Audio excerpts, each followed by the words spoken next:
욥기서 42장 1절부터 6절까지 말씀입니다. 욥이 여호와께 대답하여 이르되 주께서는 못하실 일이 없사오며 무슨 계획이든지 못 이루실 것이 없는 줄 아오니 무지한 말로 이치를 가리는 자가 누구니이까. 나는 깨닫지도 못한 일을 말하였고 스스로 알 수도 없고 헤아리기도 어려운 일을 말하였나이다. 내가 말하겠사오니 주는 들으시고 내가 주께 묻겠사오니 주여 내게 알게 하옵소서. 내가 주께 대하여 귀로 듣기만 하였사오나 이제는 눈으로 주를 배움나이다. 그러므로 내가 스스로 거두어드리고 티끌과 제 가운데에서 회개하나이다. 아멘. 드디어 이제 욥기서 마지막 장에 이제 도착했습니다. 우리가 욥기를 시작할 때 우리는 이 한 의인이 까닭없이 무너지는 것을 보았습니다. 그의 10명이나 되는 자녀들이 한꺼번에 죽습니다. 평생 쌓아왔던 재산이 하루아침에 사라집니다. 그리고 온몸에는 악창이 덮칩니다. 참 진짜 어떻게 이렇게 불행한 일이 닥쳐도 그죠? 닥치고 또 닥치고 또 닥치고 어떻게 이런 인생이 있겠습니까? 그래서 욥이 묻습니다. 하나님께 왜? 도대체 무엇 때문에 나에게 이런 일이 일어났습니까? 그리고 이 질문을 가지고 우리는 욥기를 걸어왔습니다. 우리가 걸어왔던 이 지난 과정들을 한번 볼게요.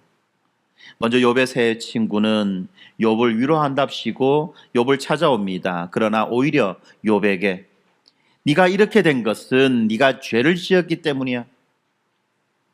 네가 이렇게 된 것은 네가 죄를 지었기 때문이야. 그러니까 하나님 앞에 회개하고 네가 죄로부터 돌이켜. 그러면 하나님이 너를 살려줄 것이야 라고 그렇게 정죄를 베풀었습니다. 그런데 욥은 어떻습니까? 이 친구들을 향해서 반박합니다. 그리고 하나님께 항변합니다. 하늘을 향해서 부르짖습니다. 오죽 답답하면 이렇게 하겠습니까? 그런데 이런 장면들을 곁에서 지켜보다가 참다 못한 젊은 한 사람 엘리후가 모두를 향해서 또 막 일장연설을 내어놓습니다. 참 지겹도록 반복되는 이야기들이 계속해서 앞에 나오고 있죠. 그리고 마침내 38장 하나님께서 폭풍우 가운데에서 말씀하십니다.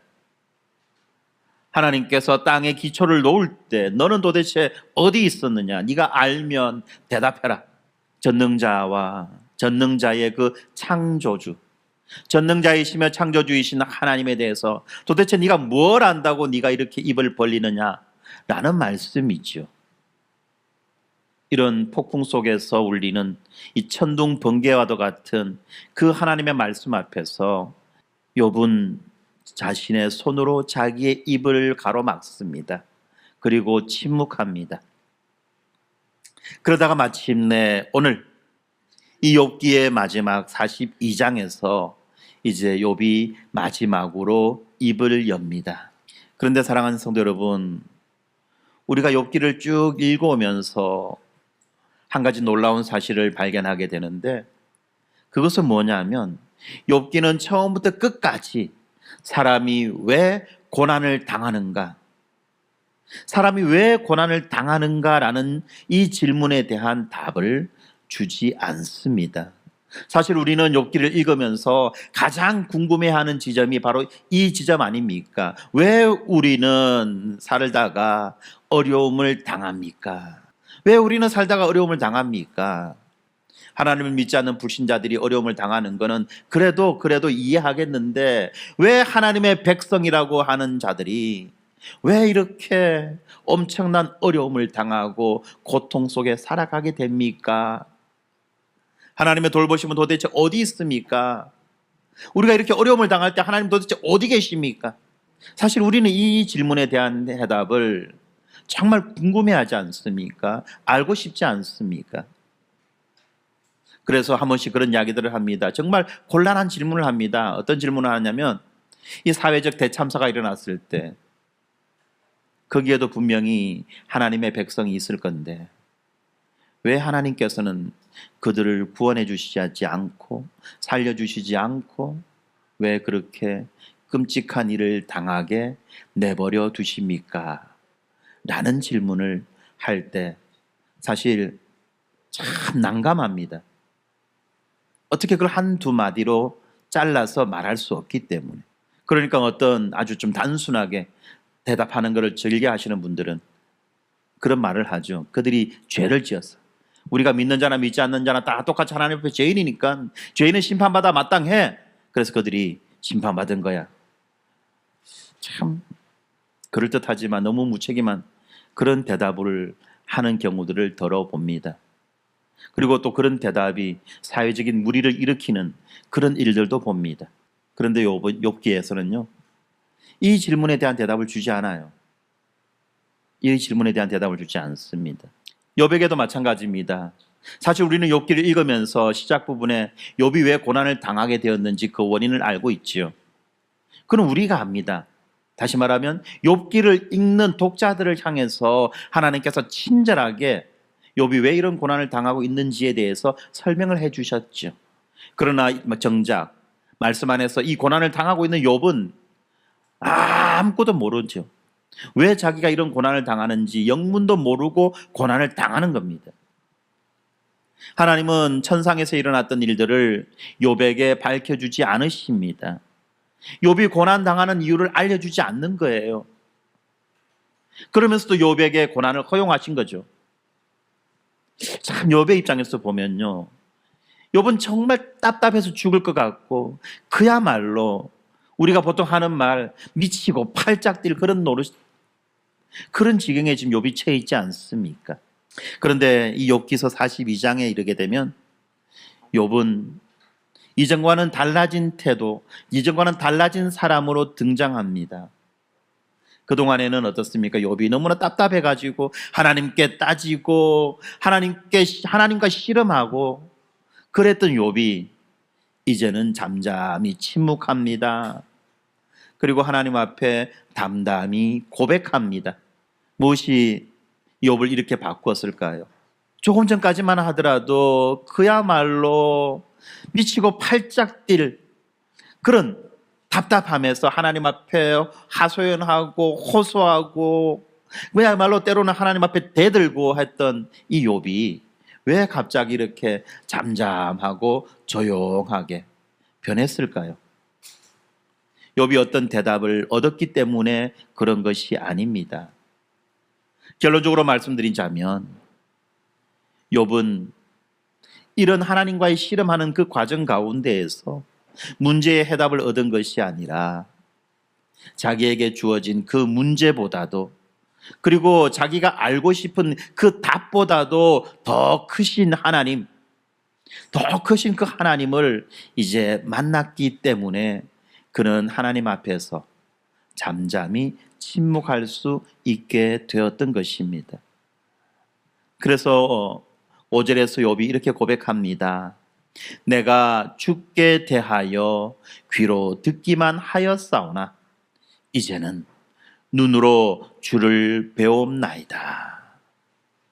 이것이 욥기 전체의 결론입니다.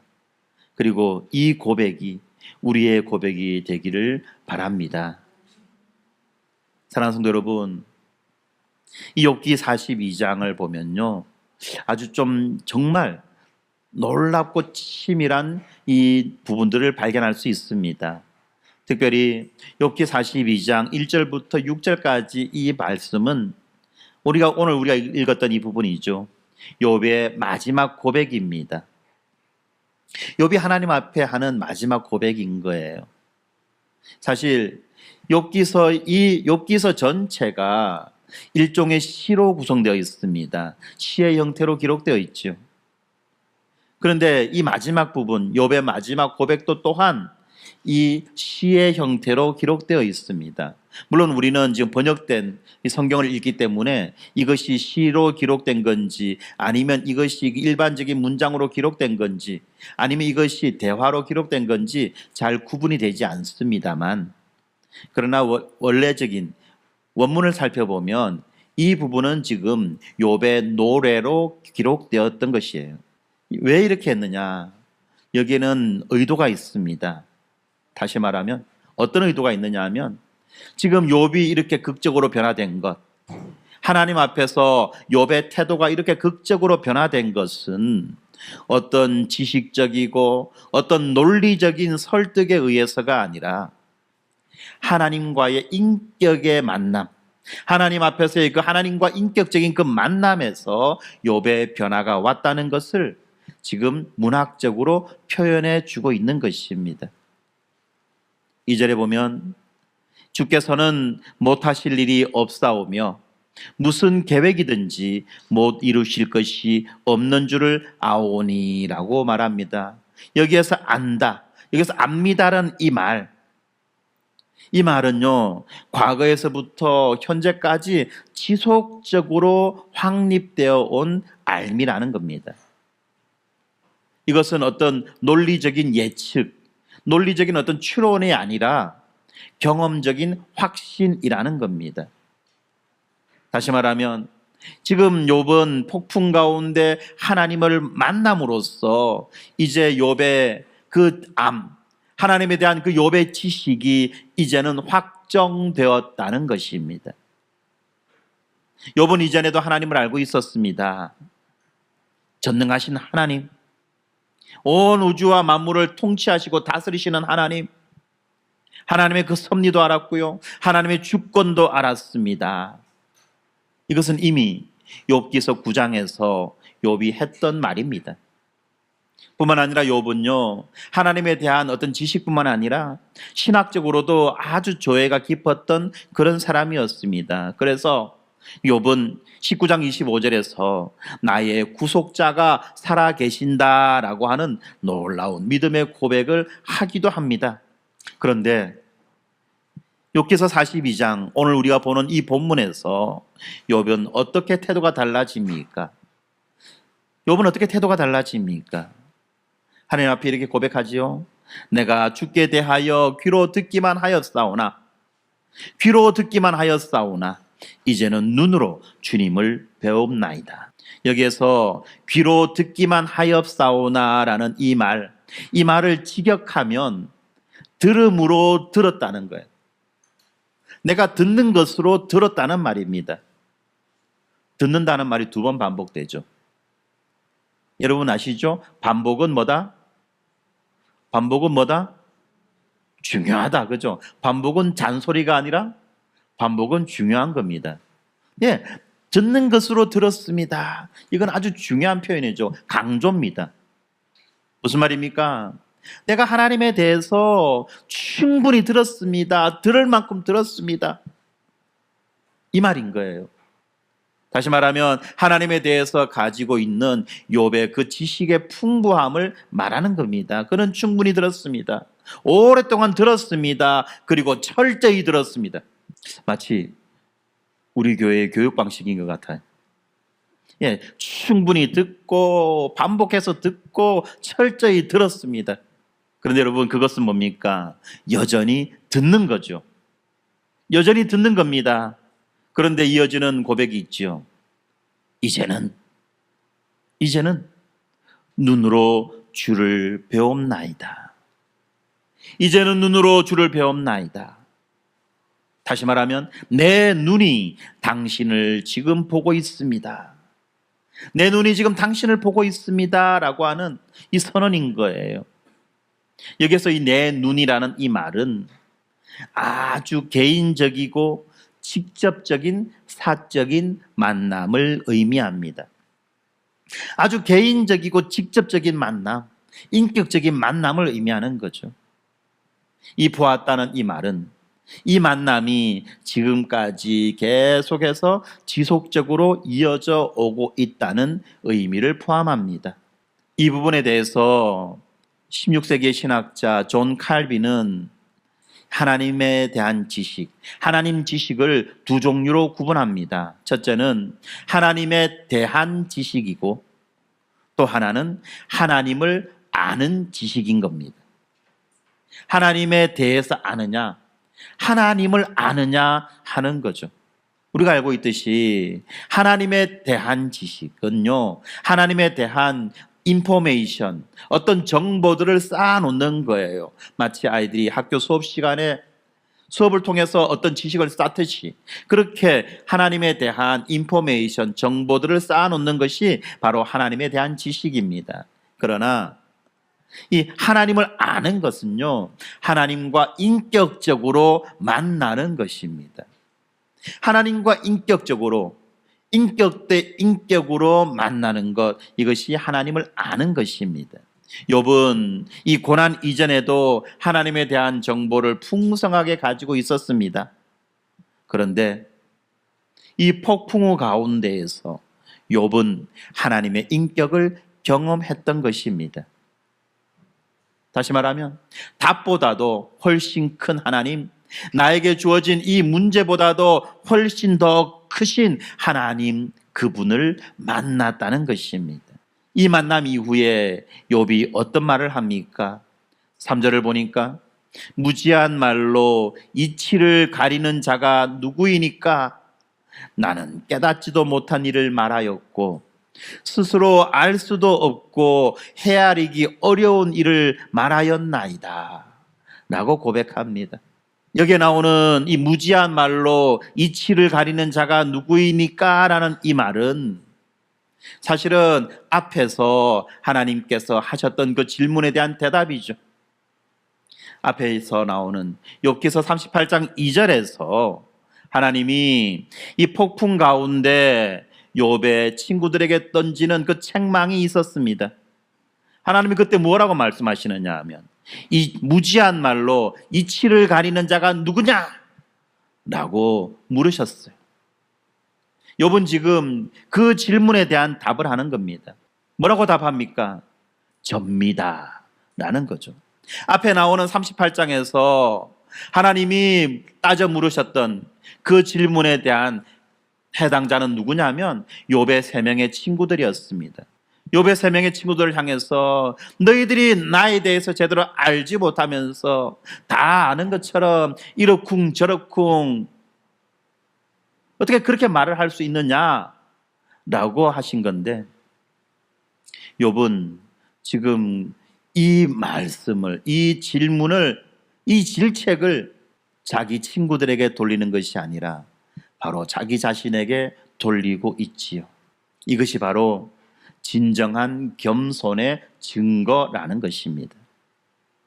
타인을 향한 하나님의 책망을 자신을 향한 책망으로 아는 자, 이런 자가 정말 지혜로운 자 아니겠습니까? 그리고 이어지는 6절에서 욥은 이렇게 말합니다. 그러므로 내가 스스로 거두어 드리고 티끌과 제 위에서 회개하나이다. 여기에서 이 거두어 드린다는 이 말, 이 거두어 드린다는 이 말은 2가지 의미를 가지고 있습니다. 하나는 멸시한다는 말이 있고 또 하나는 철회한다는 말이 있습니다. 의미가 있습니다. 멸시한다, 철회한다. 그런데 우리가 본문을 다시 한번 보면 내가 스스로 거두어 드린다, 내가 스스로 거두어 드립니다, 또는 내가 스스로 멸시합니다, 2가지 의미로 다 같이 사용될 수 있는데, 그런데 정작 목적어가 빠져 있어요. 무엇을 거두어 드리는지, 무엇을 멸시하는지 이 목적어가 빠져 있는 겁니다. 그래서 어떤 학자들은 나 자신을 멸시합니다 라고 해석했고, 또 어떤 학자들은 내 주장을 철회합니다 라고 그렇게 해석했습니다. 하나님 앞에 이렇게 어리석은 짓을 했던 이 나 자신을 멸시합니다. 그리고 또 하나님 앞에 이렇게 당돌하게 요구하고 주장했던 이 나의 주장을 이제 철회합니다 라는 의미죠.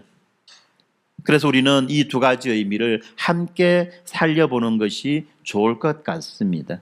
왜? 하나님 앞에서 그 억울함을 호소했던 자기 자신을 멸시하고 하나님 앞에서 그렇게 당당하게 답을 요구했던 그 주장을 거두어 드립니까? 이것은 하나님의 섭리를 자신의 이성으로 판단하려고 했던 이 자기 중심성을 내려놓겠다는 말인 겁니다.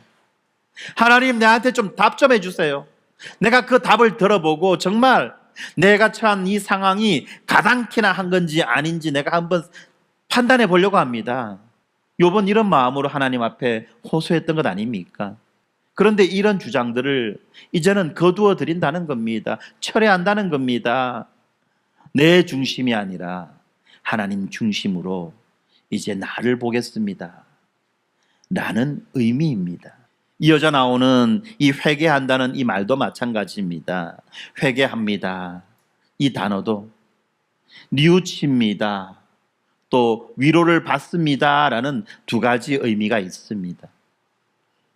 다시 말하면 욥은 지금 하나님 앞에서 자기가 했던 이런 불경한 행위를 뉘우칩니다. 돌이킵니다. 그리고 동시에 하나님으로부터 위로를 받는다는 말이죠.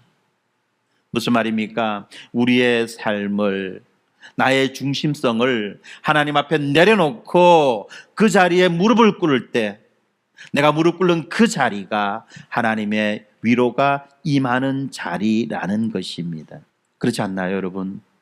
이 세상에서는요, 우리의 이성을 최고의 것이라고 그렇게 이야기합니다. 그리고 우리도 그런 교육을 받아서 무엇이든지 내 생각, 내 판단을 가지고 이를 결정하려고 합니다.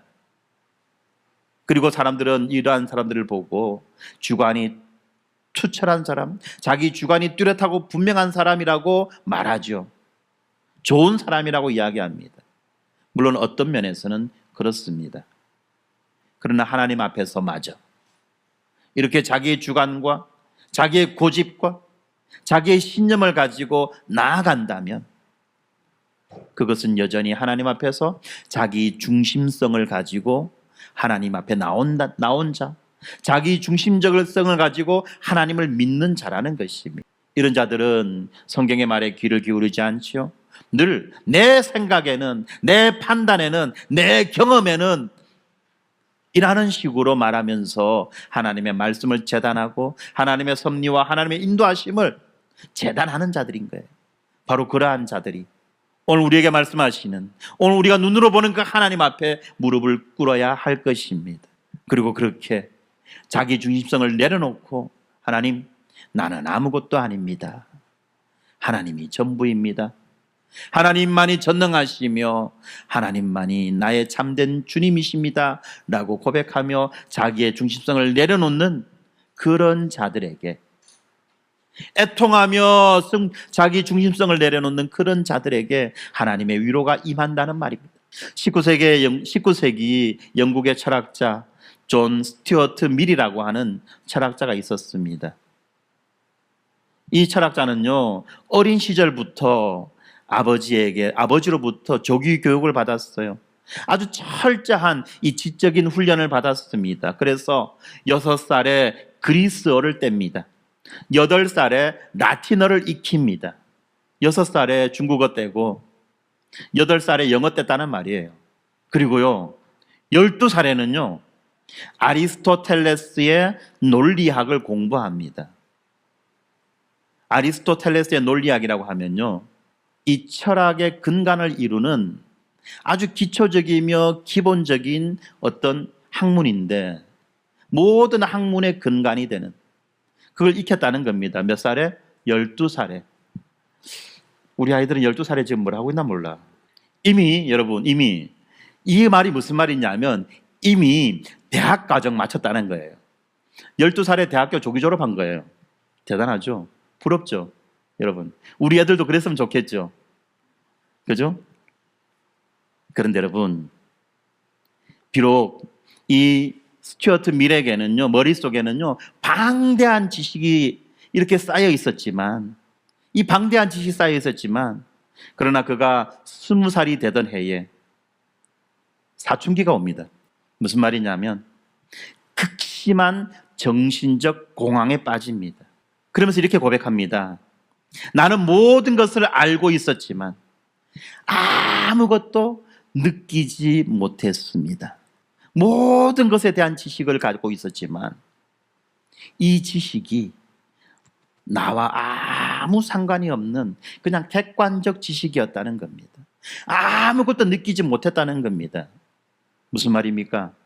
요즘 우리가 자주 대하는 AI가 됐다는 겁니다.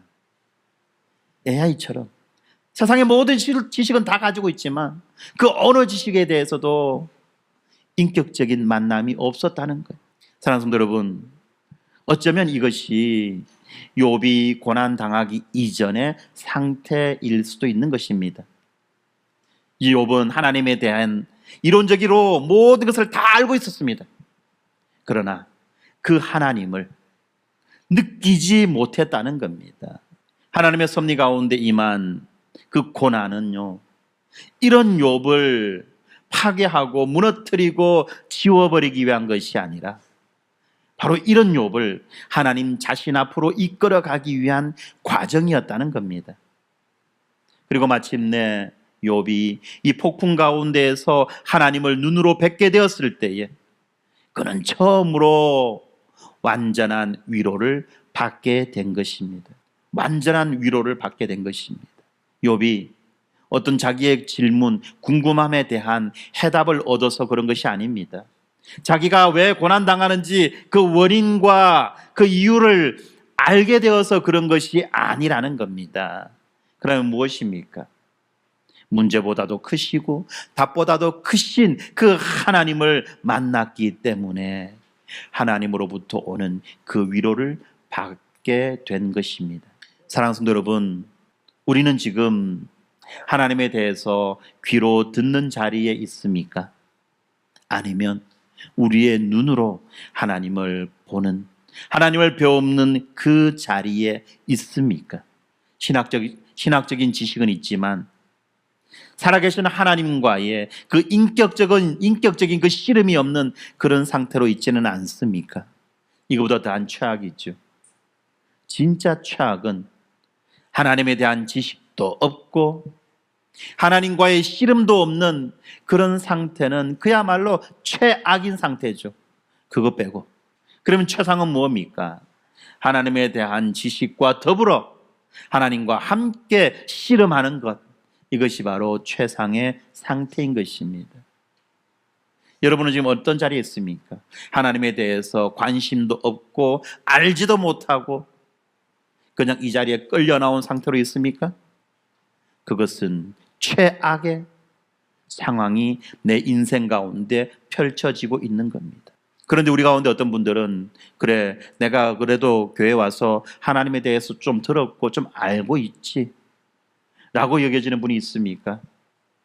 그런 분들은 이제 우리의 이 멀어진 눈을 열어, 영적인 눈을 열어 이제 하나님을 보는 그 단계로, 그 자리로 나아가야만 할 것입니다. 여러분, 하나님을 듣는 것과 하나님을 보는 것을 제가 지금 나누어서 설명하는데 이렇게 설명하는 이 설명이 혹시라도 하나님에 대한 지식이 필요 없다라는 식으로 들으시면 안 됩니다. 왜 그런 줄 아십니까? 하나님에 대한 지식이 없이 하나님에 대한 경험이 있다라고 말할 때 이 하나님이 내 마음에서 만들어낸 하나님인지 성경에서 말씀하시는 그 하나님인지 여러분 무엇으로 분별할 수 있겠습니까? 내가 만들어낸 나의 하나님, 나의 우상, 이것을 하나님인 것으로 믿고 여기며 평생 신앙생활을 하는 것만큼 참 가슴 아픈 일이 없지요.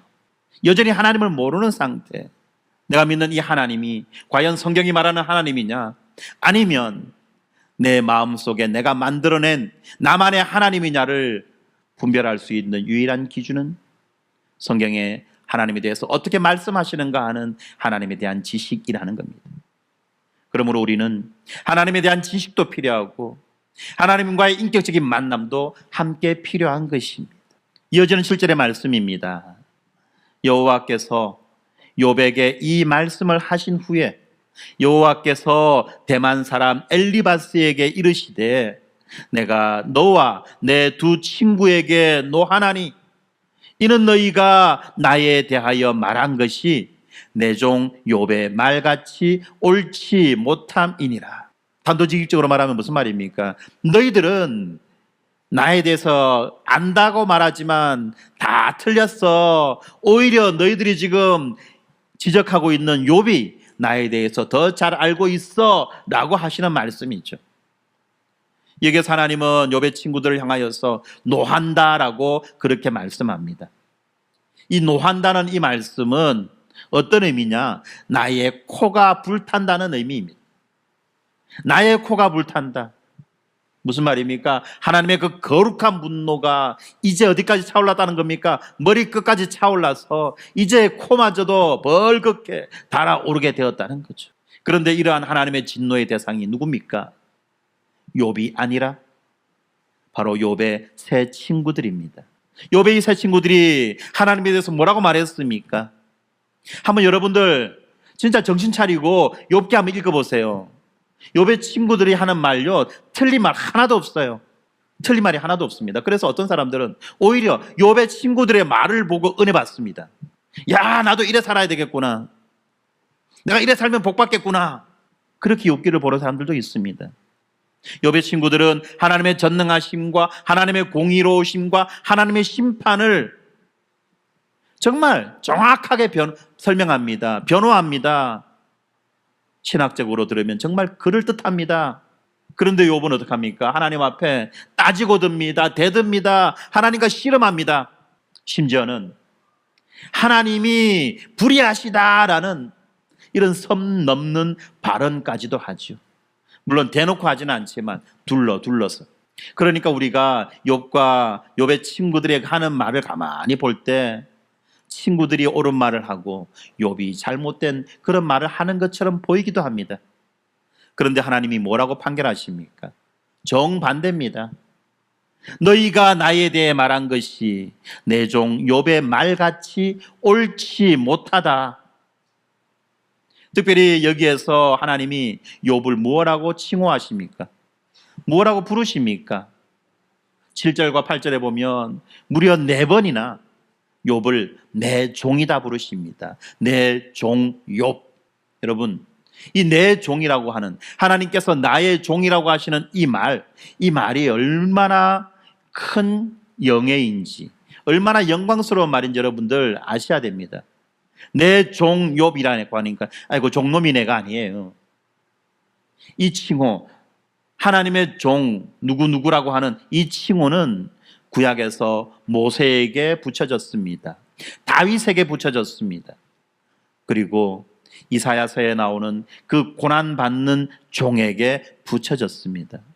그야말로 하나님이 부를 수 있는 가장 친밀하고 존귀한 호칭이 내 종이다는 그 호칭입니다. 그런데 이 호칭을 지금 하나님은 욥에게 붙여서 부르고 있습니다. 그것도 무려 4번씩이나. 그리고 이 말을 통해서 우리가 알 수 있는 것은 욥이 비록 이 고난의 극심한 상황에 있지만 하나님께서는 이 욥을 섭리적으로 돌보신다는 그런 선언을 하시는 겁니다. 종이 있으면 누가 있습니까? 주인이 있죠. 주인은 어떤 종에게 대하여 어떤 의무를 가집니까? 그 종을 인도하고 종에게 필요한 것을 공급하고 종을 보호하는 그런 책임을 가지는 거죠. 하나님의 인도하심과 하나님의 보호하심과 하나님의 공급하심을 지금 하나님께서는 지금 확증하고 계시는 거예요. 그런데 한 가지 또 궁금한 것은 왜 이렇게 반항하는 욥, 왜 이렇게 거칠게 반항하는 욥을 옳다라고 인정해 주십니까? 하나님은요 지금 욥의 이 말이 신학적으로 옳다라는 그런 의미로 하시는 말씀이 아닙니다. 그럼 도대체 무엇이 옳은 겁니까? 무엇이 옳은 겁니까? 하나님을 향해서 하나님과 씨름하는 이 방식이 옳다는 것입니다. 하나님과 씨름하는 이 방식이 옳다는 거예요. 지금 새 친구들이 가지고 있는 문제가 무엇입니까? 이 친구들의 문제는 바로 그들은 하나님에 대해서 하나님의 그 공의함과 하나님의 전능하심에 대해서는 옳은 말을 했지만 그러나 이 말들은 어떤 겁니까? 그들이 하나님과 씨름해서 얻은 결론이 아니라는 겁니다. 단순히 그냥 들은 말이에요. 들은 말. 그러다 보니까 어떻죠? 하나님을 이 이론적인 원인과 결과의 시스템 속에 가두어 놓았던 것입니다. 다시 말하면 의인은 형통하고 악인은 고난받는다는 이 공식, 이 공식 안에다가 지금 욥의 상황을 끼워 맞추고 또 하나님을 바로 이틀 안에다가 넣어 놓은 겁니다. 가두어 놓은 겁니다. A 하니까 B 해야 안 됩니까? 왜 A 해놓고 C 합니까? 지금 이렇게 따지고 묻는 거죠. 기계적으로. 어떤 기계적인 반응만을 요구하는 겁니다. 이게 하나님의 주권을 인정하는 게 아니죠. 예전에 신대원 다닐 때 들었던 한 분의 이야기가 생각납니다. 나이가 지긋하신 목사님이 오셨었는데 그 목사님의 아버지는 이 독립운동을 하다가 일제에 의해서 감옥에 갇혔습니다. 그리고 그 감옥에서 이 결핵에 걸리셨어요. 결핵. 전염병이잖아요. 그러다 보니까 감옥에 가둬 놓지 못하고 밖으로 쫓아낸 거죠, 감옥에서. 그러고 난 다음에 이 감옥에서 나오시고 난 지 얼마 있지 않아서 이제 돌아가셨습니다. 소천하셨습니다. 이게 목사님이 5살 때의 이야기입니다. 5살 된 어린아이가 일제시대에 그 독립운동을 하다가 붙잡혀 죽은 그 아버지의 자식이라는 그 이유로 얼마나 많은 핍박이 있었고 얼마나 많은 어려움이 있었겠습니까? 그런데 이분이 예수님을 만나고 예수님을 영접합니다. 그리고 신학교에 갑니다. 목사가 되려고. 그 신학교에 가서 처음 배운 그 내용이 뭐냐? 하나님에 대한 건데, 하나님은 전능하시고 모든 것을 자기의 선하신 뜻대로 이끌어 가신다 라고 말하는 우리가 잘 알고 있는 하나님의 주권 교리였습니다. 이 교리, 하나님의 주권 교리를 배우고 난 그날 밤에 이 목사님은 기숙사에서 밤새 울면서 하나님께 물었다고 합니다. 무엇을 물었을까요? 하나님, 만물을 하나님의 그 선하신 뜻대로 이끌어 가시는 그 하나님, 그러면 우리 아버지의 그 비참한 죽음도, 그리고 내가 살아왔던 이 고통스러운 나의 삶도 하나님의 선하신 뜻이었습니까? 이것이 하나님이 원해서 이렇게 된 것입니까? 우리 아버지를 죽였고 나를 이렇게 고통 가운데 살게 하셨습니까? 라고 하나님께 물었답니다. 어떻게 보면 목사가 되려고 신학교 가서 준비하는 사람이, 공부하는 사람이 뭐 그런 걸 가지고 하나님께 믿음 없는 그런 기도를 할 수 있어? 그런 건 아무것도 아닌 것처럼 넘어가야지, 그렇게 말할 수 있을지도 모르지만 그 목사님은 처음으로 하나님과 인격적인 그런 만남이 있던 거예요. 하나님과 씨름을 했던 겁니다. 처음으로. 하나님에 대한 지식을 배운 것이 아니라 하나님 자신과 씨름하였던 것입니다. 그리고 나중에 이렇게 고백합니다. 그날 밤이 내 신학의 시작이었습니다. 그전까지 나는 신학을 배웠습니다. 그러나 그날 밤에 나는 하나님을 만났습니다. 사랑하는 성도 여러분, 바로 이것이 하나님께서 욥을 옳다고 하신 그 이유입니다. 욥은 하나님을 향해서 씨름합니다. 씨름이 뭡니까? 여러분, 씨름이 뭐죠? 권투가 뭐죠? 권투와 씨름의 결정적인 다름이 뭡니까? 다 같은 격투기인데 권투는 뭐예요? 주먹으로 때리는 거죠. 주먹으로 때리려면 상대방을 붙잡으면 됩니까? 안 됩니까? 권투는요, 상대방을 붙잡으면 떼어놓습니다. 근데 씨름은 상대방과 떨어지면 되나요? 안 되나요? 상대방과 떨어지면 붙여놓습니다. 그죠? 예. 씨름이에요, 씨름. 씨름이라고 하는 것은 하나님을 붙드는 거예요. 하나님을 붙드는 것이 씨름입니다. 그래서 하나님 앞에 하나님께 항의하는 것도 씨름이고, 하나님을 향해서 부르짖는 것도 씨름이고, 하나님 앞에서 펑펑 우는 것도 또한 씨름이라는 거예요. 어떤 형식이든지 하나님을 붙잡고 하나님에게서 답을 구하는 것 아닙니까? 바로 그 씨름이 하나님 앞에서 이루어질 때 하나님은 그 씨름을 옳다라고 그렇게 인정해 주시는 겁니다. 우리가 살아가는 우리의 인생 가운데에도 많은 이해하지 못할 것이 있습니다. 많은 당황스러운 것이 있습니다. 그럴 때마다 우리는 하나님 앞에 어떻게 반응해야 할까요? 그럴 수 있지 뭐. 살다 보니까 재수 없으니까 그래 된 거지 뭐. 여러분 이렇게 반응해야 되겠습니까? 어떻게 보면 이것은 대범한 것처럼 보이고 그야말로 아주 큰 믿음을 가진 것처럼 보이지만 사실은 하나님과 대면하기를 두려워하고 하나님을 피하는 행위라는 겁니다. 이어지는 8절입니다. 이 8절은 하나님이 욥의 친구들에게 하시는 말씀입니다.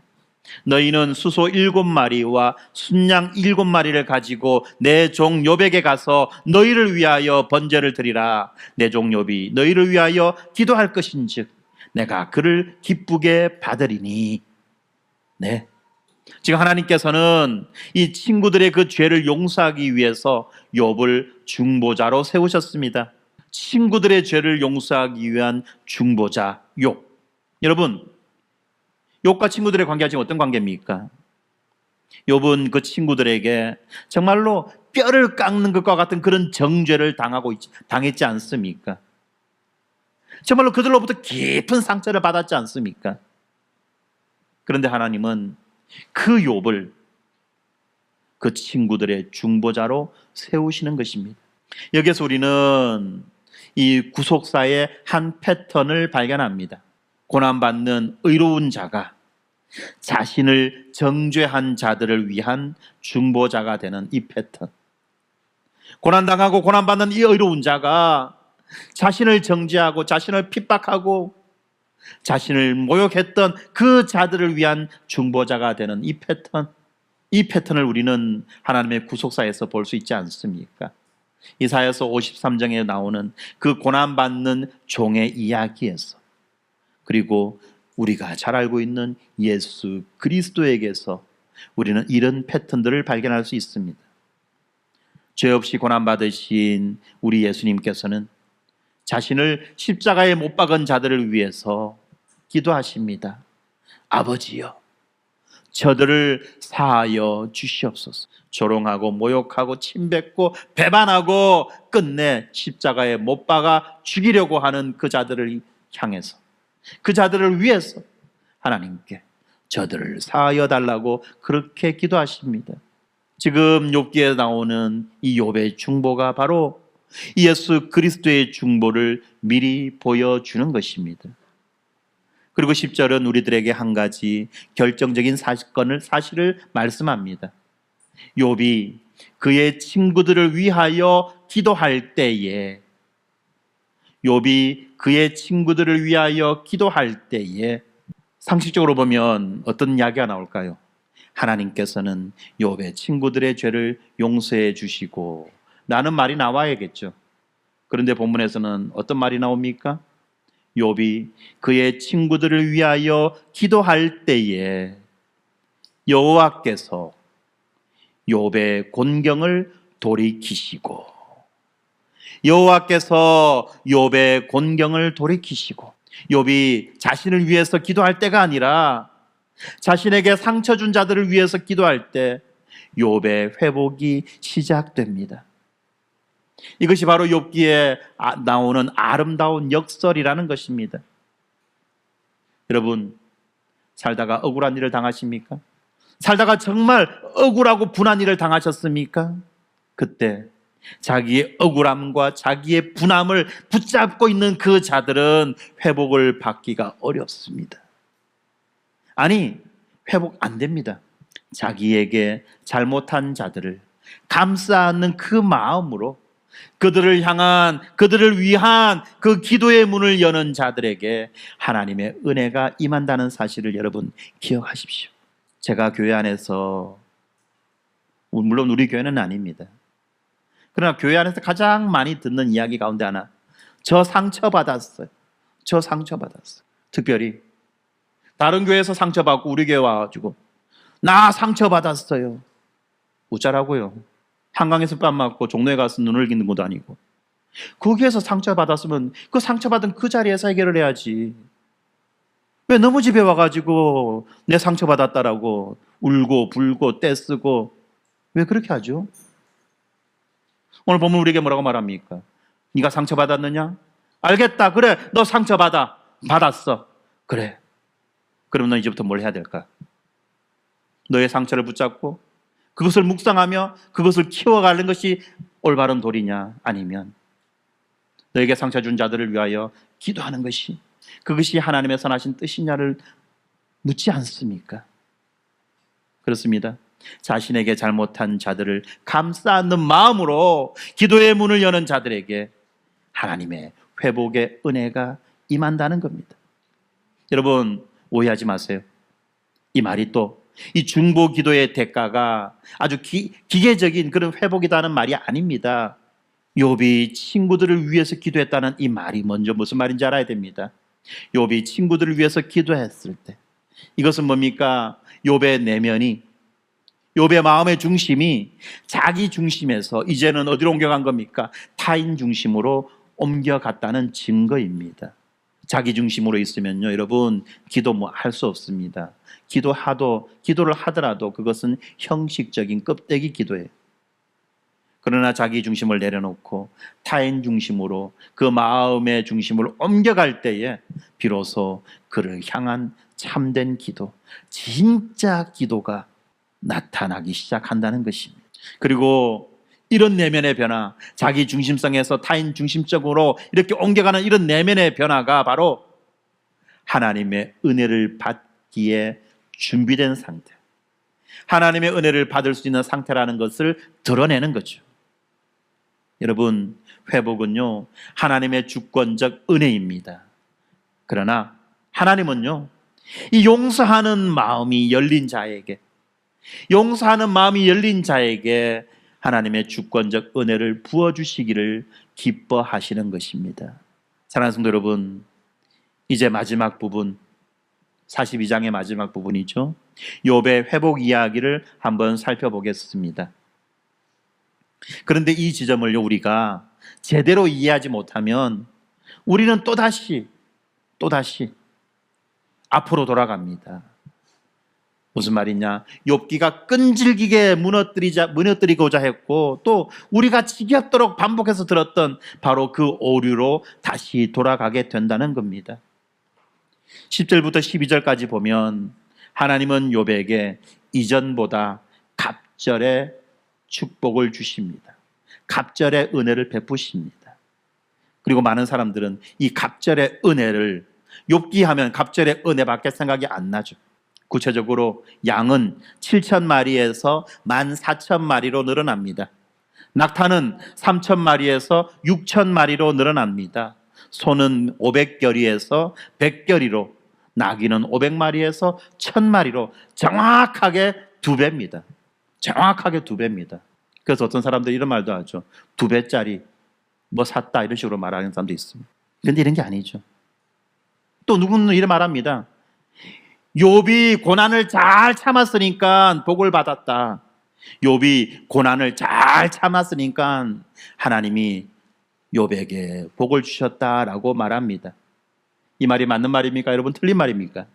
맞는 말이라고 말하고 싶지만 눈치를 보니까 틀린 말 같죠? 왜 틀렸습니까? 욥이 고난을 잘 참았으니까 하나님이 복을 주셨다. 이거는요 욥의 친구들의 논리입니다. 의인은 형통하고 악인은 고난받는다는 이 인과응보의 논리죠. 욥기는 지금 뭘 합니까? 욥기가 우리에게 하고 싶은 말이 뭡니까? 이 인과응보 신학의 맹목적인 적용, 기계적인 적용을 지금 해체하려고 하는 거 아닙니까? 그런데 마지막 결말을 우리가 이렇게 읽어버리면 우리는 또다시 인과응보의 신학으로, 이 기계적인 인과응보의 신학, 원인과 결과의 신학으로 또다시 돌아가는 겁니다. 그러면 우리가 지나왔던 23주는 아무것도 아닌 게 되죠. 그러면 우리는 이 갑절의 회복을 어떻게 이해해야 할까요? 다시 10절을 봅니다. 욥이 그의 친구들을 위하여 기도할 때에 여호와께서 욥의 곤경을 돌이키시고, 여호와께서 욥의 곤경을 돌이키시고 라고 말씀하는데, 이때 말하는 이 곤경이라는 이 말이요 원래는 어떤 말이냐면 포로되었다, 묶인 상태가 되었다라는 말입니다. 그래서 이 10절을 직역하면은 여호와께서 욥의 포로됨을 돌이키셨다. 여호와께서 욥의 그 묶임을 풀어주셨다라고 하는 말인 겁니다. 지금 성경은 욥이 당하는 이 고난을 단순한 불행이 아니다, 묶임이다, 포로됨이다 라고 말하는 겁니다. 하나님은 욥을 그 포로됨에서 해방시켜 주셨습니다. 그리고 이것은 욥의 공로에 대한 보상이 아니라 하나님의 주권적 해방 행위라는 것입니다. 무슨 말이냐? 무슨 말이냐? 제가 지금 무슨 말을 하고 싶어서 이렇게 이상한 말을 하고 있느냐?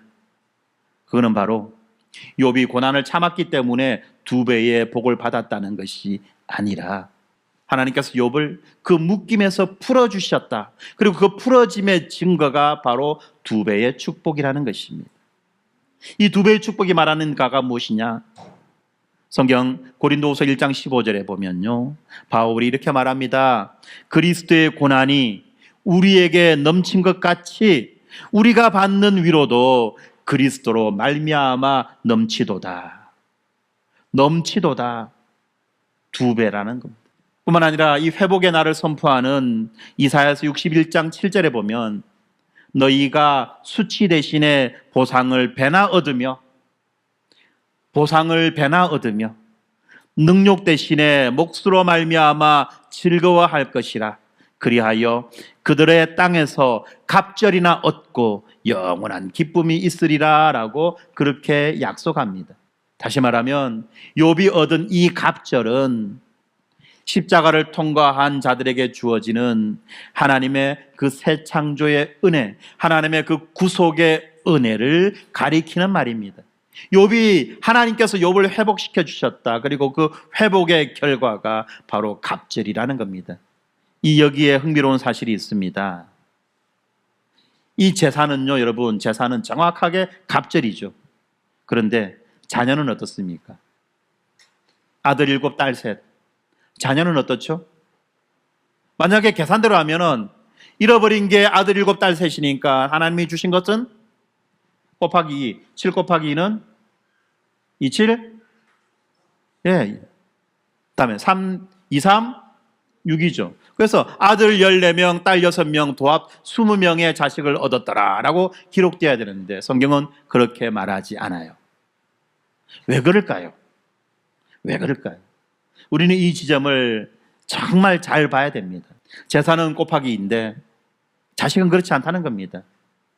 욥은 이전에도 아들 7, 딸 3이었고 하나님이 욥을 회복시켜주고 난 다음에도 아들 7과 딸 3입니다.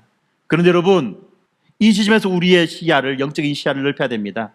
자식은 여러분 무엇으로 대신할 수 있습니까? 없습니까?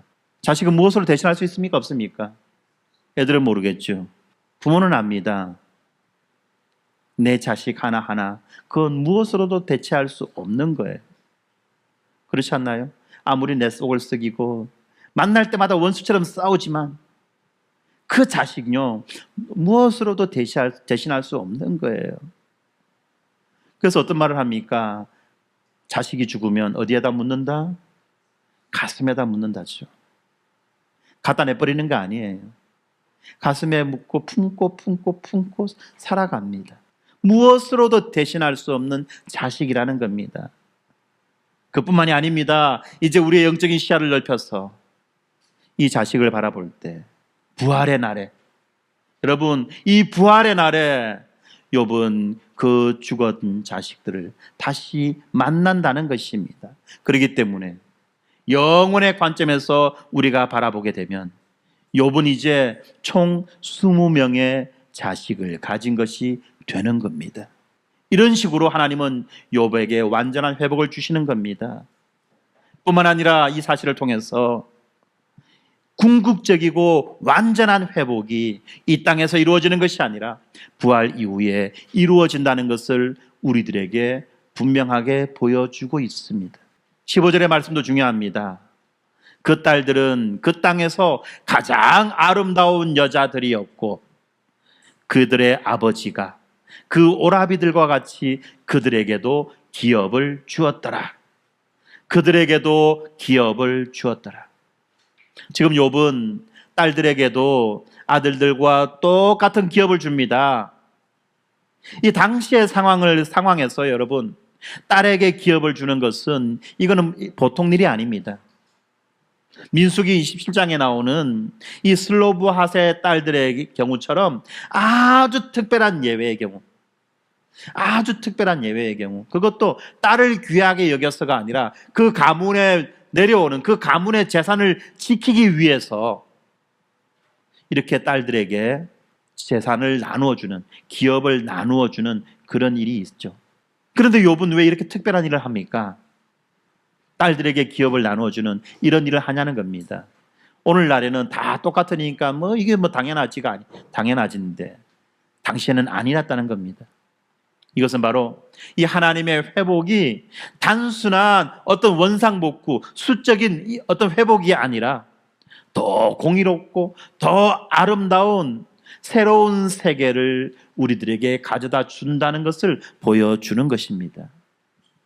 하나님의 나라가 임하는 곳에서는 여러분, 우리들이 그렇게 갈망하는 그 불공정하고 왜곡된 질서가 바로 잡힌다는 것입니다. 요즘 MZ세대들이, 요즘의 20대들이 이 세상에 대해서 가지고 있는 가장 큰 불만이 뭡니까? 불공정, 불균등 아닙니까? 기득권에 대해, 그러다 보니까 이 기득권들에 대해서 강한 반발 의식이 있는 거예요. 물론 예언하지만 그들도 20년 지나면 똑같이 되겠지만, 그러나 지금 이 사회가 갈망하는 것은 바로 불공정하고 왜곡된 이 질서가 바로 잡히는 그것인데, 이 사회가 꿈꾸는 참된 세상이 어디에 있느냐? 바로 말씀 안에, 성경 안에 있다는 것입니다. 이것이 바로 하나님께서 욥을 회복시켜 주신다는 그 의미가 가지고 있는 그 내용입니다. 이 땅에서 갑절을 얻는 것이 여러분 최종 목적지가 아니에요. 단지 우리가 곱하기 2 여기에만 꼽히면 여러분 욥기 헛읽은 거예요. 이게 최종 목적지가 아니라는 겁니다. 그러면 무엇이 최종 목적지입니까? 정말 욥기가 우리에게 뭘 보여주고 싶어 합니까? 그것은 부활과 새 창조와 만물의 회복, 바로 이것 아니겠습니까? 그리고 우리는 교회를 통해서 이미 그것을 맛보고 있으나 또한 여전히 이것이 완전히 성취되는 그날을 기다리며 살아가고 있는 것입니다. 17절은 욥기의 마지막입니다. 이렇게 말씀합니다. 욥은 나이가 많고 기한이 차서 죽었더라. 욥은 나이가 많고 기한이 차서 죽었더라. 무엇을 봐야 될까요? 어떤 사람은 죽었더라를 보고 그래, 인간은 다 죽지, 죽어야 끝나지. 성경 우리에게 그걸 말해주려고 합니까? 나이가 많고 기한이 차서 죽었더라 하는 거예요. 무슨 말입니까? 욥의 이 죽음은요, 우리가 일반적으로 알고 있는 죽음과 같지 않다는 것입니다. 우리가 일반적으로 알고 있는 죽음은 어떤 겁니까? 저주죠. 죄를 범한 결과입니다.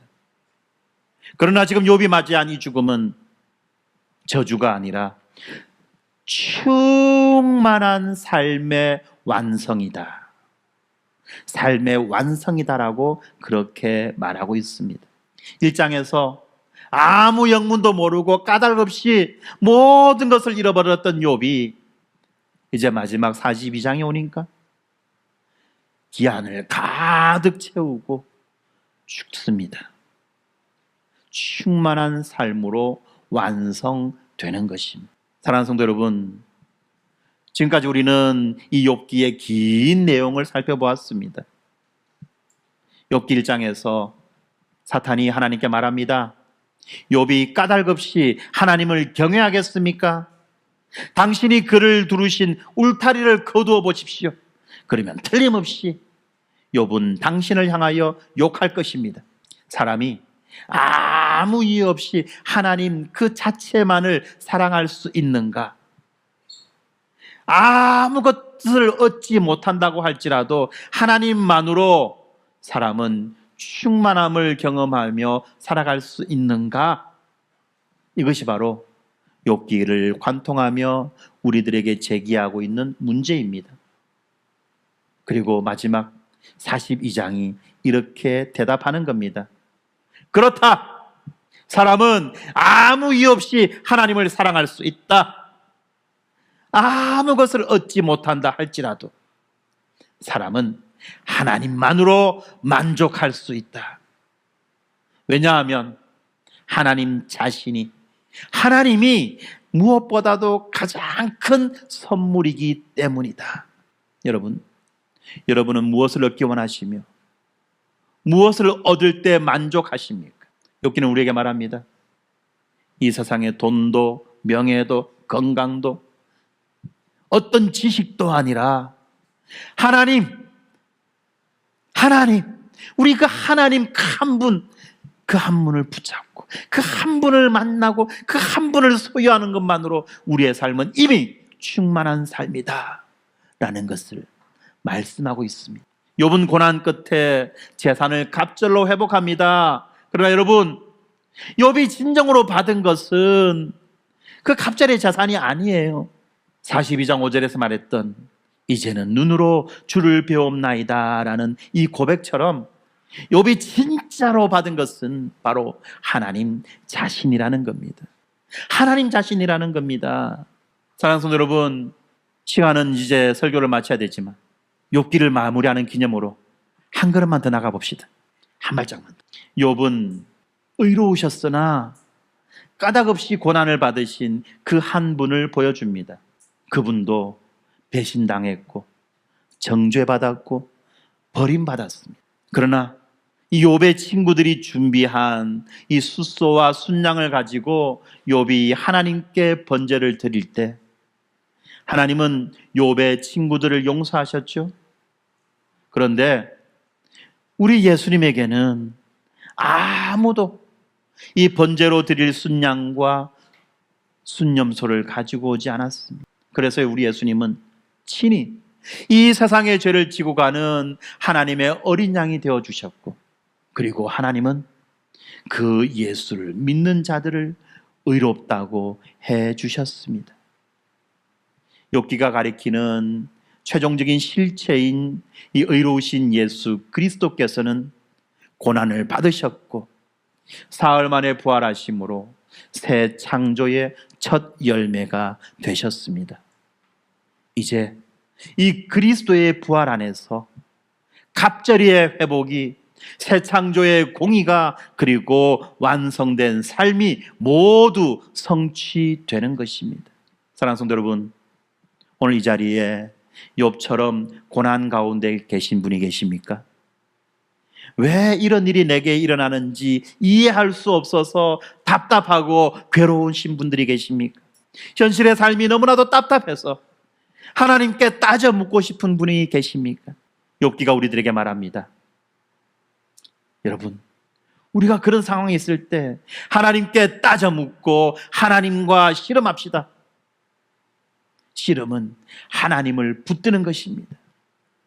하나님을 향해서 울부짖고 하나님과 씨름하는 자는 하나님을 떠나지 않습니다. 그러나 오히려 침묵 가운데 마음으로부터 하나님을 떠나는 것이 정말 위험한 것입니다.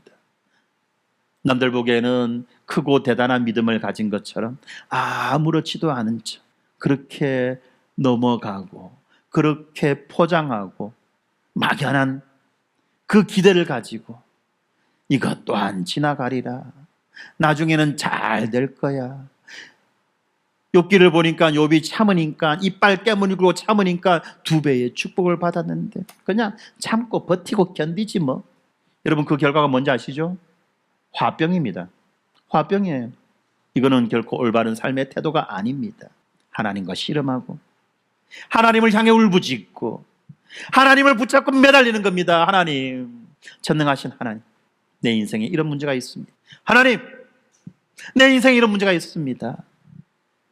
이 문제를 통해서 하나님이 어떤 일을 이루어 가실 것인지, 어떤 일을 행하실지 나는 알 수 없으나 하나님, 나는 하나님을 붙들겠습니다. 하나님만으로 만족하게 해주십시오. 내 안에 있는 이 결핍, 내 안에 있는 이 공허, 하나님, 나는 그동안 다른 것으로 이 공허를 채우려고 했고, 이 결핍을 채우려고 했습니다. 재물로 채우려고 했고, 권력으로 채우려고 했고, 이 세상의 쾌락으로 이 공허함을 채우려고 했습니다. 하나님, 그러나 이제는 내가 하나님만으로 만족하게 해주십시오라고 그렇게 붙잡고 씨름해야 하는 것입니다. 하나님을 붙잡을 때 우리는 결코 하나님을 떠나지 않는 것입니다. 그럴 때 여러분, 욥기는 우리들에게 고난의 이유를 설명해 주지 않지요. 그리고 이 고난보다 크신 하나님을 주시는 것입니다. 그리고 그것으로 충분합니다. 그러므로 고난 가운데 하나님을 만난 자는 해답을 얻지 못해도 평안을 얻는 것입니다. 원수를 위해 기도합니다. 그리고 기한이 가득 차서 죽을 것입니다. 이제는 눈으로 주를 배웁나이다. 욥기의 마지막까지 함께 걸어와 주신 여러분, 그동안 수고 많으셨습니다. 이 광야와도 같은 인생의 긴 여정에서 하나님이 우리 모두를 귀로 듣는 자리에서 눈으로 배우는 자리로 이끌어 주시기를 간절히 소망합니다. 기도하겠습니다. 하나님 아버지, 욥기를 강의하는 긴 시간 동안 우리와 함께 해주시고 우리를 인도해 주셔서 감사합니다. 하나님, 우리도 욥처럼 오랫동안 당신을 귀로만 들었습니다. 많은 것을 배우고 많은 것을 들었지만 하나님, 당신을 직접 만나지는 못한 시간들이었습니다. 그러나 아버지 하나님, 우리가 이 고난의 폭풍을 만날 때에 고난 가운데에 함께 하시는 주님을 만나게 하여 주시옵소서. 비록 우리가 이 고난의 이유를 충분히 알지 못한다고 할지라도 주님, 당신께서 이 고난에 충분한 답이라는 것을 믿게 하여 주시옵소서. 우리에게 상처를 준 자들을 위해 기도할 수 있는 그 마음을 우리들에게 부어 주시옵소서. 그리하여 우리의 마지막도 욥처럼 날들이 가득 찬 그 완성된 삶의 끝에서 당신 앞에 설 수 있도록 하여 주시옵소서. 욥의 이야기가 예수 그리스도 안에서 완성되었듯이 우리들의 모든 눈물의 이야기가 부활의 날에 완성될 것을 믿으며 예수 그리스도의 이름으로 간절히 기도드립니다. 아멘.